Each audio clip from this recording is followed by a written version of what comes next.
Today we're going to find unit rate, which is similar to what we did yesterday, but instead of being given a story, we're going to be given a table. And we're going to use that to find unit rate. If we look at this first problem, find the unit rate in feet per seconds from the table below. So we are looking per second, and again, per means 1. So for every 1 second, how far are we traveling? Well, we have seconds here, and none of these boxes have 1. So we're going to need to use a proportion to figure out what it will be. I'm going to use this first box because those are the easiest numbers. So let's start there. I have seconds over feet.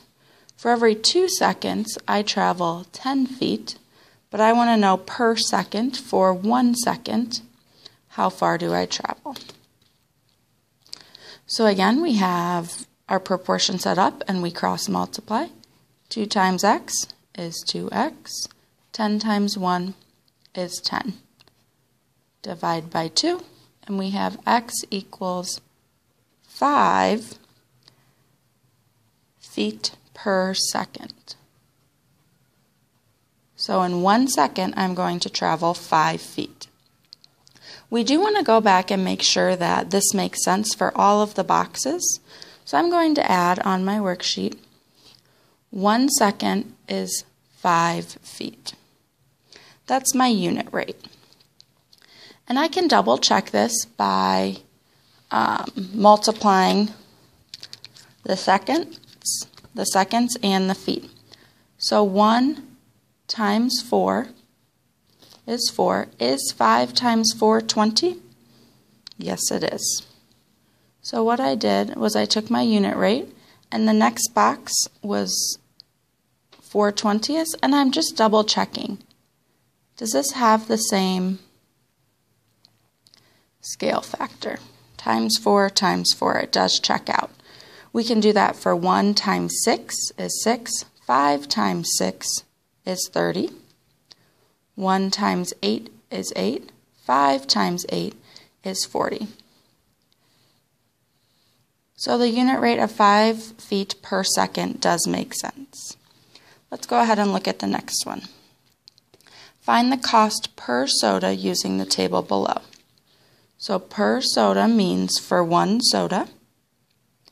So I know that 2 sodas cost $1. So 2 sodas cost $1. But I want to know how much 1 soda is. So we can cross multiply. 2 times x, 2x. 1 times 1 is 1.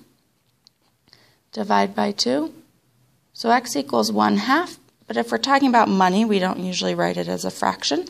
We'll write it as a decimal, and that will be 50 cents. And again, we can go back and double check. And it does work out for each of our other amounts in the table. So again, very similar to what we did yesterday, except we're given a table of information. This third problem's a little bit different. Does the following table represent a proportional relationship? We know that 1 shirt costs $3. It tells us 3 shirts cost $9 and 5 shirts cost $16. If this is a proportional relationship, I should be able to set up proportions. So I have shirts over dollars. 1 shirt costs $3. 3 shirts cost $9. Is this a proportional relationship? We're going to multiply the top times 3 and the bottom times 3. Just because these first two work does not mean that we are done. We also need to check this third piece of information. 5 shirts cost $16. So let's go ahead and plug that in. 1 shirt costs $3. 5 shirts cost $16. In the numerator, we are add our equal sign in there. In the numerator, we're multiplying by 5. And in the denominator, 3 times 5 is not 16. 3 times 5 is 15. If this was a proportional relationship, 5 shirts should cost $15, not $16. So the fact that 5 shirts cost $16 means that this is not a proportional relationship.